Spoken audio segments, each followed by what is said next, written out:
Are you new to Foundry and feeling overwhelmed by the prospect of setting up your factory? Don't fret, I'm here to guide you through this step by step from setting up your starting factory with power, mining, smelting, and research to your very first bus. If you'd like to follow along, here is the world seed. Feel free to pause the video if you need to. Before we can start, we need to land on the moon and listen to Carl. Hi Carl. Welcome, operator. Carl will help guide us through the game's bare bones and getting initial resources and figuring out how things kind of work. And we'll begin when you're ready to set up your ore for mining and smelting. Now once you are ready, you're going to want to place your mining drone as close as possible to the ore for the most efficient output of around 60 ore per minute. This output will go down over time as the drones have to fly further and further away, so every now and then, just move them a little closer. But for now, we only need one mining drone for both Technum and Xenoferrite. To go with these, we'll need 3 smelters for each, and you should probably place the smelters a small distance away from the mining drones, as we'll need to expand this later. For now, we'll use 2 biomass burners for power. You can keep the Technum and the Xenoferrites on separate grids if you like. I think putting them on the same grid makes this much simpler. And by now, Carl has asked us to make a research server, so we'll do just that. Where you place it, for now, it doesn't really matter. We'll end up moving it later. You'll follow this quest line up until you get C3BB. We'll continue once you've made it this far and accepted BB's quest to research Tier 2 science. Before we build anything else, we need to do 2 things. We need to research conveyor balancers and burners, so that way we can start building the bus and have sufficient power to do so. We also need to expand our ore mining and smelting operation, as our current output is not quite enough. We'll start with the ore processing expansion and let the research run in the background. We'll need 4 more mining drones for this expansion, 2 for each ore, and 10 smelters, 5 for each ore. We can also add an output lane on the backside of our ore operation and make our first 2 bus lanes. We'll want these lanes to have a block of space between them so we can use conveyor balancers to pull resources from the bus. Pick the flattest and most open direction when choosing which way you want your bus to run. You'll want to avoid dealing with mountains for the time being, as we don't have an easy way to clear them out of the way.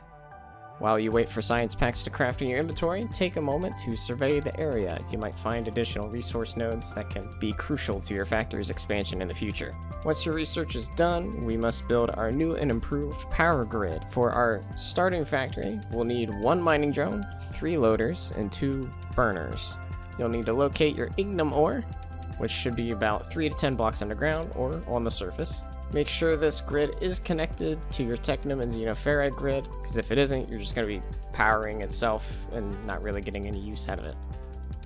Once this is set up, you'll have a total possible output of 3.6 megawatts, which is plenty for this factory. Our starting factory will only consume at most 2.2 megawatts. Now we can expand the bus and automate the production of crucial components. We'll start by making machinery parts. Put a conveyor on your plates lane and then have the main lane continue down the bus, and the other lane on the conveyor we'll be putting it into the assembler and making machinery parts. We'll then add an output loader onto the back side of the assembler and add a new lane to the bus for machinery parts. Next up, we'll do the same thing for wire coil and electrical components.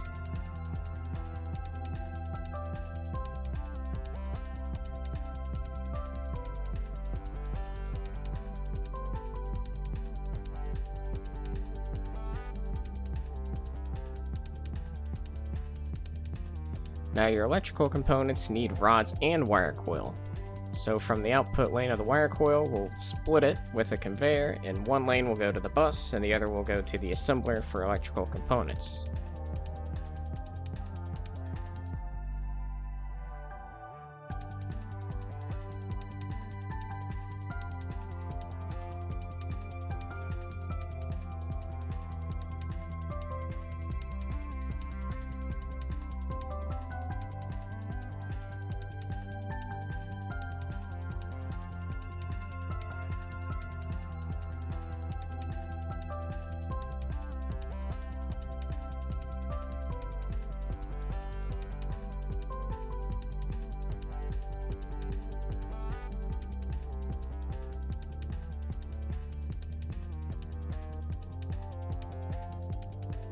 Now that our essential components are out of the way, it's time for some science production.